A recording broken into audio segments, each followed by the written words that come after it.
of those 10 things you've mentioned, could you now tell us which is considered to be the most serious and sinful act which invalidates the fast? The act which is the most sinful and most serious amongst all of them, which invalidates the fast, it is sexual intercourse. That when you have sexual intercourse and when the two private parts meet, then your fast is invalidated, whether ejaculation takes place or not. And you have to repent for that.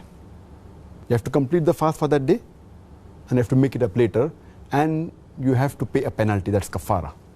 According to the Sahih Hadith, in which a beloved Prophet said, it's mentioned in Sahih Bukhari, volume number 3, in the book of fasting, Hadith number 1936, where a man comes to the Prophet and says that I am ruined. Oh Prophet, I am ruined.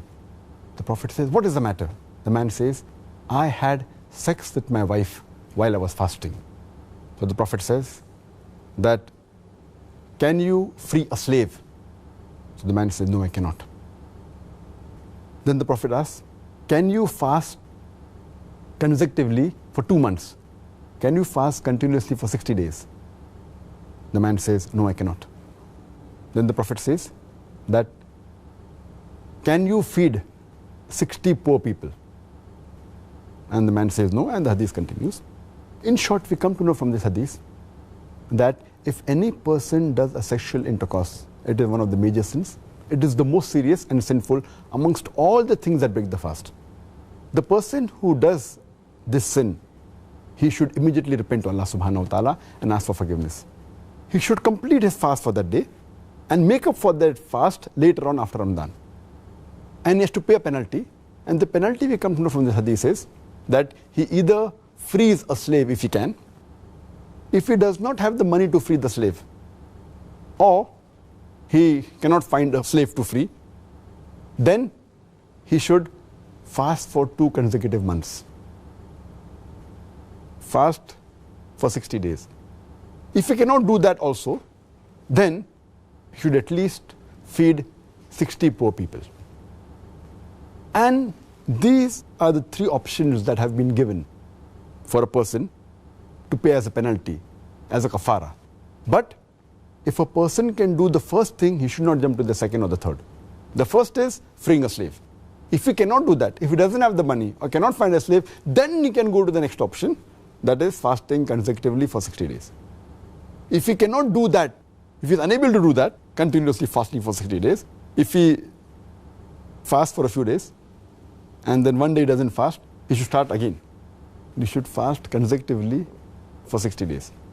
If he doesn't have the capacity to do that, then what he can do is he can feed 60 poor people. And each poor person should be fed with approximately half sa. Each sa is equal to 3 handfuls of outstretched hand of wheat. So half sa per person, or the food that is there of the land.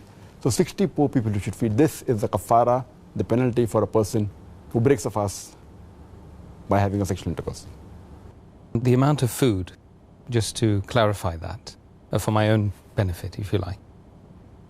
Do you think that that's equivalent to about a day's food, approximately? Yes, in short, it should be a day's food that's normal in that land. It may change in America, it may change in UK, it may change in India.